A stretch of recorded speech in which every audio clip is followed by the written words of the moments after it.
Okay. So இந்த lesson வந்து பார்த்தீங்க அப்படின்னா, robot.txt ஃபைலிங் அப்படிங்கிற விஷயம் நம்ம வந்து பண்ணணும். ஆட்சன்ஸ் அப்ரூவலுக்கு முன்னாடி இது எல்லாமே இது பண்ண கம்ப்ளீட் பண்ணியிருக்கணும். அப்பதான் ஆட்சன்ஸ் அப்ரூவல் அப்ளை பண்ணதுக்கப்புறம் அப்ரூவல் கொடுப்பாங்க. ஸோ இந்த robot.txt எப்படி ஃபைல் பண்ணும் அப்படிங்கிற விஷயம் நான் காமிக்கிறேன். ஃபர்ஸ்ட் விஷயம், இந்த வேர்ட்பிரஸோட டேஷ்போர்டில் வந்துருங்க. கீழே ஸ்க்ரால் பண்ணுங்க.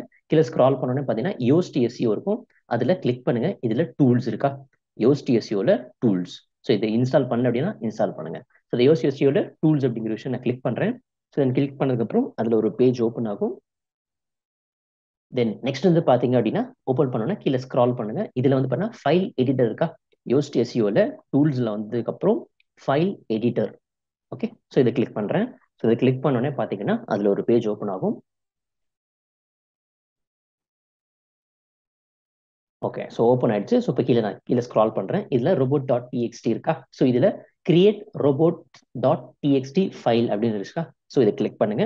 ஸோ இதை கிளிக் பண்ணோன்னே அதில் எல்லாமே வந்து பண்ண டிஃபால்ட்டாக ஒரு மாற்றம் வரும். Just hold on. Okay. So just இது எல்லாமே வந்து பண்ண இது எதுவுமே பண்ண வேணாம். அதுவே வெயிட் பண்ணுங்க. Hold on. Okay. So then இப்போ ரீஃப்ரெஷ் பண்ணுறேன்.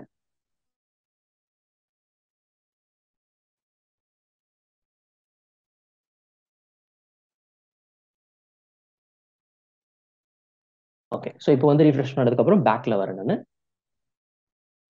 ஸோ பேக்கில் வந்து பார்த்தீங்க அப்படின்னா இதில் ஆல்ரெடி டிஃபால்ட்டான ஒரு விஷயங்கள் இதுலேயே வந்திருக்கு. ஓகே. ஸோ எண்ட் அப்படிங்கிற விஷயம் இதில் டிஃபால்ட்டாக இருக்கு. ஸோ அதில் நம்ம என்ன பண்ணணும் அப்படின்னா, ஃபர்ஸ்ட் விஷயம் இதில் இந்த மாதிரி வருது அப்படின்னா, ஃபர்ஸ்ட் நம்ம பண்ண வேண்டிய விஷயம் இது எல்லாமே நீங்கள் delete பண்ணுங்க. ஓகே. தென் நெக்ஸ்ட் இதை எண்டும் நான் வந்து delete பண்ணுறேன். ஓகே.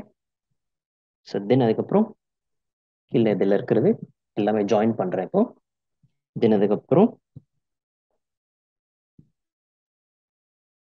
ஸோ இதில் வந்து பார்த்தீங்கன்னா ஒரு விஷயம் சம்டைம் மேனுவலாக ரைட் பண்ணுற மாதிரி இருக்கும். சம்டைம் வந்து பார்த்தீங்கன்னா இது எல்லாமே டிஃபால்ட்டாக இதுலேயே வந்துடும். ஓகே.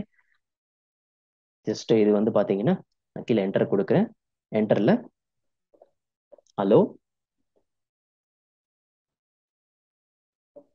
தென் காலம் இது எல்லாமே நான் உங்களுக்கு கீழே டிஸ்கிரிப்ஷனில் நான் கொடுத்துட்றேன். நான் ஆக்சுவலாக மேனுவலாக கிரியேட் பண்ணுறேன். இது அப்படியே நீங்கள் வந்து காப்பி பண்ணி நீங்கள் வந்து உங்களுடைய இதில் பண்ணிக்கலாம். ஓகே. ஸோ உங்களுக்கு டிலே ஆகாது. ஸோ நான் கிரியேட் பண்ணுற மேனுவலாக நீங்கள் வந்து அப்படியே விட்டுருங்க.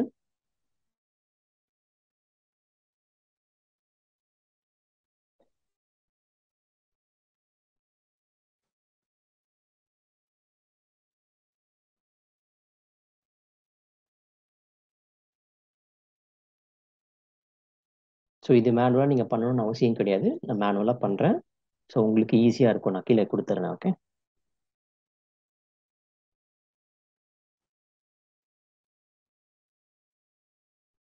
Okay.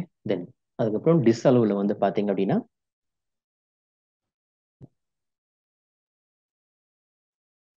wp-admin/ okay. So once இது ரீசெக் பண்ணிடுங்க லாஸ்ட் வரைக்கும். ஸோ இது கொஞ்சம் டவுன் கீழே இருக்கு. ஸோ பேக் ஸ்பேஸ் கொடுக்குறேன். ஓகே. ஸோ அலோ டிஸ்அலோ அப்படிங்கிற ஒரு விஷயம் மேண்டட்ரி. சரியா?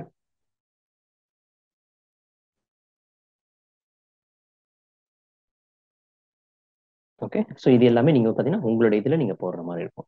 ஸோ இது அப்படியே நான் வந்து காப்பி பண்ணி கீழே டிஸ்கிரிப்ஷன் நான் கொடுத்துட்றேன். நீங்கள் அப்படியே நீங்கள் காப்பி பண்ணி உங்களுடைய வெப்சைட் இருக்கு இல்லையா? ஸோ இது மட்டும் நீங்கள் சேஞ்ச் பண்ணால் போதும். உங்களோட வெப்சைட் இதில் அட்வைஸ் காம்பேட் இருக்கு. ஸோ இதில் உங்களுடைய வெப்சைட் அதாவது www டாட் இப்போ எக்ஸாம்பிளுக்கு உங்களோட வெப்சைட் இருக்கு ஹெல்த் லெவலில் வெல்த் லெவலில் சப்போர்ட் நீங்கள் எடுத்த டொமைன் நேம் அப்படிங்கிற விஷயம் இதில் வரும். .inஓ இல்லை .comஓ இது மட்டும் நீங்கள் சேஞ்ச் பண்ணால் போதும். ஓகே. ஸோ மொத்தமாக நான் வந்து கீழே காப்பி பண்ணி நான் கொடுத்துருக்கேன். ஸோ அதை நீங்கள் வந்து யூஸ் பண்ணிக்கலாம். ஓகே. தென் நெக்ஸ்ட் வந்து பாத்தீங்க அப்படின்னா கீழே சேவ் சேஞ்சஸ் நான் கொடுக்குறேன். இது எல்லாமே பண்ணதுக்கு அப்புறம் save changes. Okay. So save changes கொடுத்ததுக்கு அப்புறம் இப்போ வந்து நம்ம நார்மலா வந்து robot.txt டாட் செக் பண்ணி பார்க்கலாம். ஸோ இதை செக் பண்றதுக்கு வந்து பாத்தீங்க அப்படின்னா அதுக்கு ஒரு யூஆர்எல் நான் கொடுத்துருவேன். ஸோ இந்த யூஆர்எல் வந்து பாத்தீங்கன்னா நான் கீழே டிஸ்கிரிப்ஷன்ல கொடுத்துருக்கேன். ஃபர்ஸ்ட் விஷயம் இது செக் பண்றதுக்கு நீங்க உள்ள வாங்க, கிளிக் பண்ணுங்க. ஸோ கிளிக் பண்ணோன்னே பாத்தீங்கன்னா இதுல நேம் இருக்கும். ஸோ இந்த வெப்சைட்டோட நேம் மட்டும் நீங்க வந்து சேஞ்ச் பண்ணுங்க. ஓகே. ஸோ நான் எப்படி சேஞ்ச் பண்றேன்? அட்வைஸ் காம் ரேட் போட்டு நான் வந்து சேஞ்ச் பண்றேன். ஸோ இது கிளிக் பண்ணுங்க. அதே மாதிரி உங்களோட நேம் வந்து இங்க சேஞ்ச் பண்ணும். ஓகே. ஸோ உள்ள வந்து பாத்தீங்கன்னா இதுல விசிபிலிட்டிஸ் இருக்கு. ஸோ ரோபோட் வந்து பாத்தீங்கன்னா சக்சஸ்ஃபுல் ஆயிடுச்சு. தென் தேர்ட் ஸ்டெப் வந்து பாத்தீங்கன்னா இன்னொரு யூஆர்எல் வந்து பாத்தீங்கன்னா கீழே டிஸ்கிரிப்ஷன்ல கொடுத்துருக்கேன். ஸோ அது வந்து பாத்தீங்கன்னா சைட் உங்களோட website side map under Scott index.xml. So அந்த லிங்க்கும் நான் கீழே டிஸ்கிரிப்ஷனில் கொடுத்துருக்கேன். அதை கிளிக் பண்ணுங்க, ஓப்பன் பண்ணுங்க, தென் அதை சர்ச் பண்ணி பாருங்க. ஸோ ஒன்ஸ் அது எல்லாமே வந்து பண்ண இண்டெக்ஸிங் எல்லாமே செக் பண்ணியாச்சு. தென் அதுக்கப்புறம் இதுவும் சக்ஸஸ் ஆயிடுச்சு. நம்ம என்னென்ன பார்த்தோம், ரோபோ யோஸ் டிசியில் வந்தோம், டூல்ஸில் வந்தோம், இதில் ரோபோடிஎஸ்டி கிரியேட் பண்ணோம். கிரியேட் பண்ணதுக்கப்புறம் இது வந்து பண்ண இது கிரியேட் பண்ணோம். தென் நெக்ஸ்ட் வந்து பார்த்தீங்கன்னா சேவ் சேஞ்சஸ் கொடுத்தோம். அதுக்கப்புறம் தேர்டு வந்து அந்த யூஆர்எல் வந்து இன்ஸ்பெக்ட் பண்ணோம். அதுக்கப்புறம் தேர்ட் யூஆர்எல் வந்து இன்ஸ்பெக்ட் பண்ணோம். சிம்பிளா? So 1 2 3 simple. தேங்க்யூ.